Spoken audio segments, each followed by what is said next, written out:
What's going on, everybody? Today we're going to be talking about a Facebook testing strategy that allowed us to do just a little bit over $250,000 so far in this year with our e-commerce brand. So without further ado, let's kind of get right into it. This video is going to be mainly about the testing strategy. And then in a future piece of content, we can talk about scaling and all that fun stuff. So if you would like that, feel free to comment in the description in the comments, and stay tuned. Cool. So let's kind of just hop right into it. I do not want to make this video long at all. This strategy is going to revolve 100% around content and keep the targeting variables the same. So that is really the big important part about this strategy is we are testing content.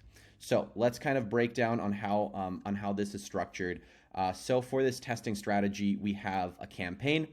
For specifically the content we were testing in this campaign, we were testing content for guys. Content for guys, encouraging them to buy a gift for their girlfriend. So that is the purpose of this campaign. So you can see this is called Valentine's Day Guy Testing.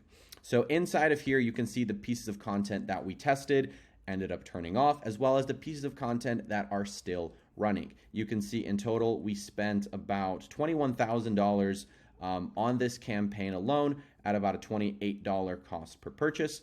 So it was pretty good. Sweet. So let's kind of dive into how to structure something like this yourself. So every single one of these ad sets is linked to one ad creative.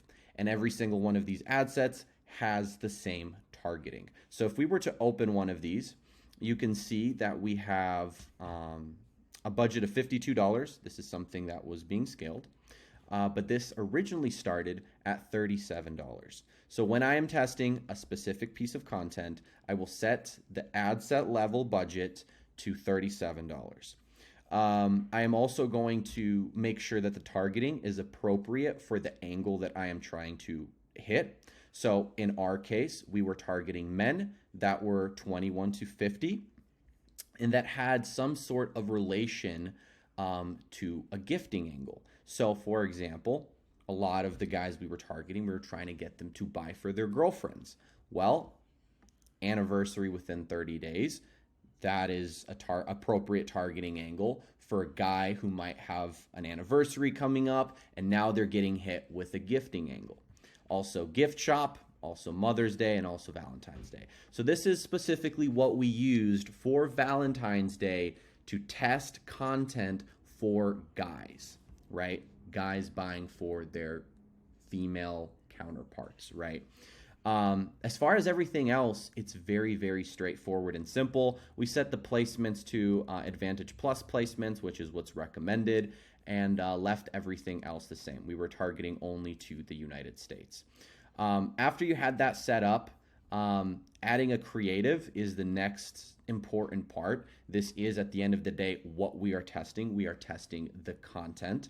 So going ahead and adding a creative, what I like to recommend is to have all of the optimizations that Facebook recommends turned on, and then having a very simple piece of text that you know is proven to work is really good for this, and also having a headline that you know is going to work is also really good for this.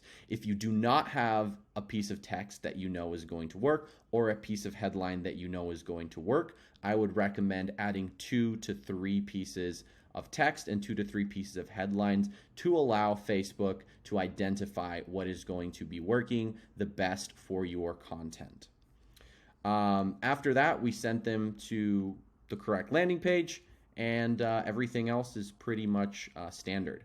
What I like to do is once I have this set up, I will let this run for a couple of days, specifically 3 to 4 days, to see is it going to start getting some purchases. So we can see close to the bottom here a few pieces that we did test and that did not get the purchases that I would have liked, and thus we killed them. So we can see, for example, video 398 is also set at $37. I never moved it up and never scaled it off of $37 because it did not get the performance that I would have liked. So you can see that it spent $121, which if we were to take $121, divide that by $37, you can see that this specific ad ran for about 3.27 days before I killed it. Now, why did I kill it? It spent $121 and it didn't get a purchase. It is as simple as that. So when testing these, set it at a reasonably low budget. You don't have to set it at $100 a day. You don't have to set it more, than $20 a day, $30 a day. Really, the whole entire point here is to put ad spend behind that creative to identify, is this something that is getting interest, that is getting views and eyeballs onto the website? That is the most important part. If after a couple of days it is not, and it is unprofitable, you want to simply kill it. Here's another very good example of a piece of content, and when I decided to kill it was when I noticed that, hey, even though this is getting purchases, these purchases are unprofitable.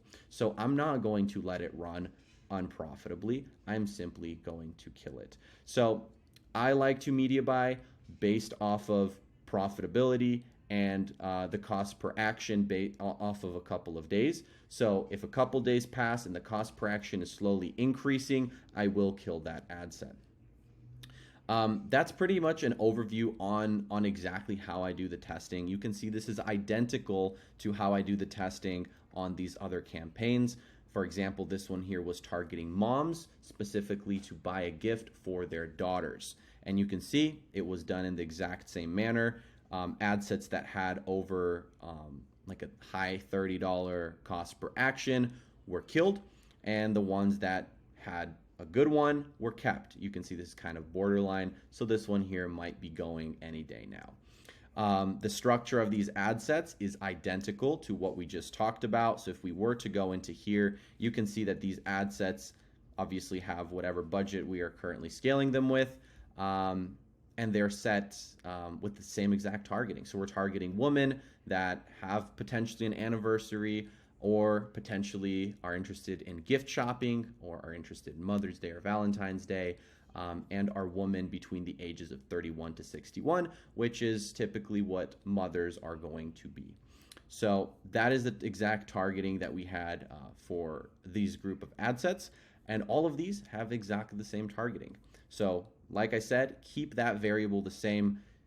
Target exactly the same on all of your ad sets. Have the creatives be the variables. And you will notice that you're going to be like, oh shit, well, this creative is now working. Well, now you can take that creative, make more versions of that creative, and scale and create a successful e-commerce brand. And yeah, that's really all I have for you guys. Hopefully you enjoyed this piece of content. Take care.